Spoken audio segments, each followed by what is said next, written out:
Red Scare and Anti-Communism, a documentary by Sujit Tadavarthi and Nikhil Nanduri. The first Red Scare was a period of uncertainty in the United States. Tensions were high between the government and groups who were against entering World War I. These groups included anarchists, socialists, and more. The first Red Scare was the 3-year period in which these groups caused havoc throughout the United States. As an act of retribution, the government launched a series of actions aimed at them. The Haymarket Affair is known as one of the most famous riots, especially due to the chaos that occurred. The labor laws during the time were forcing the workers into a trap where they barely made any money and worked in terrible conditions. They wanted to protest against the employers. However, it turned violent when someone threw a bomb. 8 people were killed in this riot, which took place in 1886. However, still showed the struggle of the working class in America. Anarchists were known to be heavily involved with this riot. Russian Revolution. Also, one of the origins of the Red Scare was the Russian revolutions of 1917. There were 2 revolutions in Russia, the first of which removed the ruler, which was at the time Tsar Nicholas II, and Russia was in a terrible financial spot after World War I, and the people decided that they had enough and they wanted a change in the government. Communism was an idea that focused more on the financially struggling citizens of a country. During Russia at the time, practically everyone was financially struggling, so the country had a massive shift in leadership. Power eventually fell into the hands of a communist named Vladimir Lenin, and under his leadership, the USSR was formed. This enormous change was seen by the entire world, and it caused a slight worry, and maybe even acted as a warning for what was to come. The steel strike of 1919 was one of the largest strikes in history. The strikes were led by the American Federation of Labor, and it shut down over half of the steel industry at the time. However, the titans of the steel industry still found a way to get the public and the media on their side. The heads of the steel industry published negative info regarding the AFL by claiming that their leaders were linked with communism. They also noticed that many steel workers were immigrants, which sparked worries for nativists. The steel companies had the government and the police on their side as well, which granted them larger forces if the strikes turned violent. Eventually, the AFL had to surrender because they knew that they were being overpowered and they couldn't combat the forces. This strike is known for its failure for changing the conditions of the steel industry. However, the idea of communism was once again reminded into the minds of the American people. The Boston police strike of 1919. The AFL was also involved in the strike by granting charters to police unions in June of 1919. After 5 months, there were police unions in 37 different cities. The union in Boston went on strike, aiming to have better working conditions. During that strike, Boston went into chaos because there were no law enforcers on duty. The state guard eventually arrived. However, many people had already lost their lives due to the chaos ensuing. The media also had a large impact on the public's view of the strike, and it brought names like deserters and agents of Lenin associated with the strikers. There were many talks of Bolshevism related to these strikes. Once the strikes got out of hand, the AFL advised the officers to stop striking and return to work. However, Massachusetts governor and future president Calvin Coolidge thought differently. Coolidge and the Boston police commissioner wouldn't hire any of the officers who struck. This was a major setback for the AFL, who later wouldn't recognize police unions, and this was a major win for Governor Coolidge. His actions during the Boston police strike would help his campaign to run for president. The Seattle General Strike. In early 1919, 35,000 shipyard workers in the Seattle area went on strike to better their working conditions. They promised that they wouldn't strike during the war. However, that period was now over, and they were free to do what they wanted. They got other unions on their side and ended with a force of 60,000 strikers. They interrupted Seattle's normal lives, however, they weren't reckless in their actions, because the General Strike Committee still provided the necessities that were lost from the workers going on strike. Again, the media was not on the labor union side by linking them to Russia and Bolshevism. The Seattle mayor at the time, Ole Hanson, had many forces ready to settle down any disturbances that the strikes committed. He tied the strikers with anarchists. The AFL wanted the workers to stand down after they'd realized that they weren't going to win this battle. The national press turned the public even more against them by calling the strike Marxian and a revolutionary movement aimed at the existing government. On February 8th, the workers started returning to their jobs, and on February 10th, the General Strike Committee voted to end the strike. Coal strike. On November 1st, 1919, Union leader John Lewis announced a strike for the United Mine Workers. Mitchell Palmer invoked the Lever Act on the Union. The Lever Act was originally made to stop hoarding and profiteering. It had never been used on a union. Palmer ordered an injunction and the next day, 400,000 workers went on strike. Palmer claimed that the actions had been authorized by the cabinet and the president, which caused a backlash from the Secretary of Labor who opposed Palmer.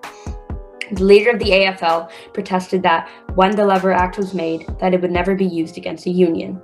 He determinedly protested the use of the act and went into detail about negotiations between him and cabinet members. The mine operators sued the strikers under the charge that Lenin and Trotsky ordered the strike. While this happened, William Wilson, Secretary of Labor, tried to negotiate between Palmer and Lewis. The press listened to the operators and Palmer and called the strike Bolshevism and insurrection. Soon after, Lewis, facing many charges, withdrew his strike call, but many miners ignored him. Eventually, the coal ran low and the public called for government intervention, which came on December 10th, and agreements were signed that day. The race riots. Many urban and industrial areas had racial violence in the summer and fall of 1919. Most race riots were prosecutions of African Americans without them fighting back. However, during these race riots, the situation was different. The most devastating of these riots occurred in Washington, D.C. and Chicago. A black man in Washington, D.C. was rumored to be arrested for rape, and some of the white community reacted by gathering in mobs for 4 days and hunting down and beating random blacks. However, the African American community fought back, and once the violence ended, 10 whites and 5 blacks lost their lives. The riots in Chicago were even more devastating and lethal. In Chicago, the beach along Lake Michigan was a segregated area in which blacks could not go. One man walked into the area and was stoned and drowned to death. This caused agitation in the black community, and they fought back when the police chose to do nothing. 38 people were left dead once the dust cleared, more specifically 23 blacks and 15 whites. During these riots, a source told the Times that violence resulted from an agitation that involved Bolshevism, anarchy, and more. The source, a federal official, backed the claim by showing publications that asked them to ally with radical leftist groups, praising the USSR, and more. The Times published the story, and again, in October, another government source provided more information about this. This time, it was Bolshevism propaganda aimed at the black communities. However, Bolshevism wasn't the only radical idea that was starting to make a rise in the US. In 1919, there were many reported incidents that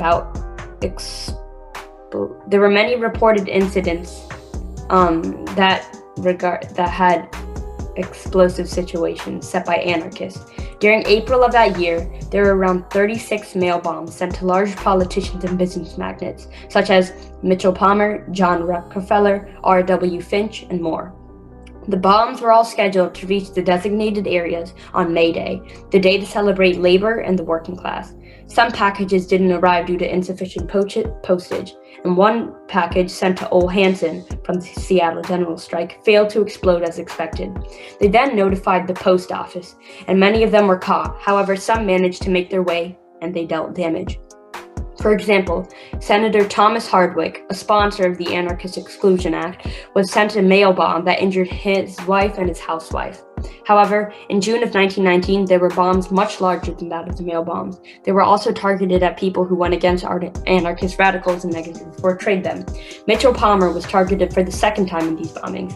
The bombings were carried out by the followers of the Italian anarchist Luigi Galliani. He was the most influential anarchist during the 1910 through the 1920s.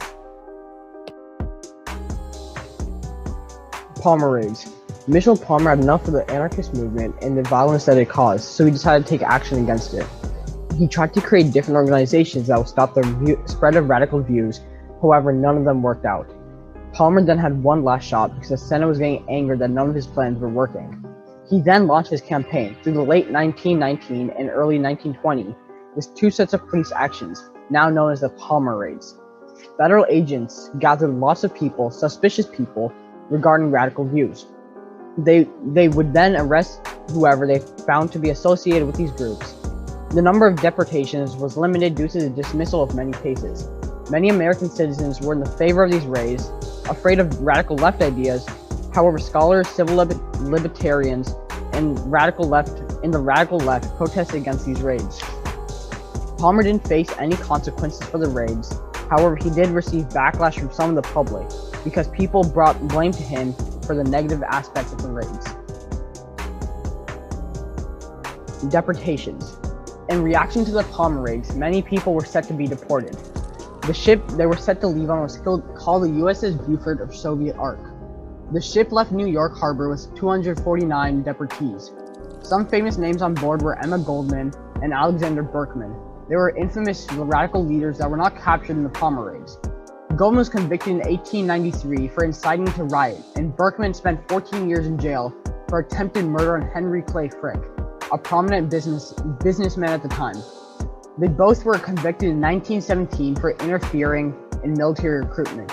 The majority of these people were aligned with radical leftist groups.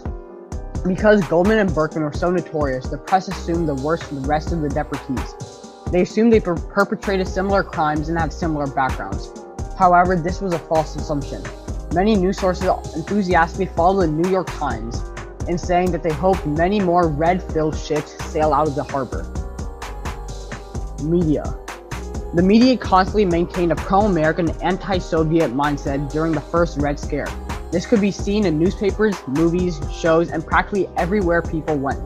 When a media source posted a more positive view towards the radical side, it received less attention and praise from the public.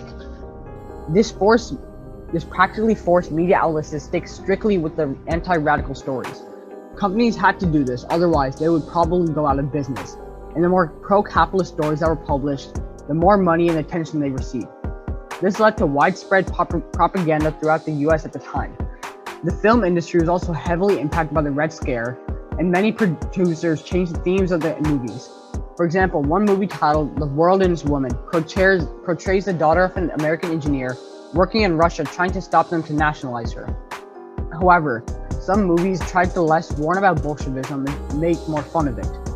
Either way, it was clear that the prime purpose of the movie industry was to promote anti-radical and pro-capitalist movements. Aftermath. This period was not the only Red Scare. There was another time during the late 1940s and early 1950s called McCarthyism, also referred to as the Second Red Scare. This was a lot more focused on communism itself and less on anarchy and Bolshevism. The largest cause of fear remained consistent, being the Soviet Union warring the American public. McCarthyism was named after Joseph McCarthy, who was a senator from Wisconsin. He may have gotten inspiration from Mitchell Palmer due to similarities of their methods to try and limit the spread of radical views. All these people wanted what's best for the country, but they had different views of what that would look like. The Red Scare was a period of uncertainty in America, and it only brought chaos to an already divided country.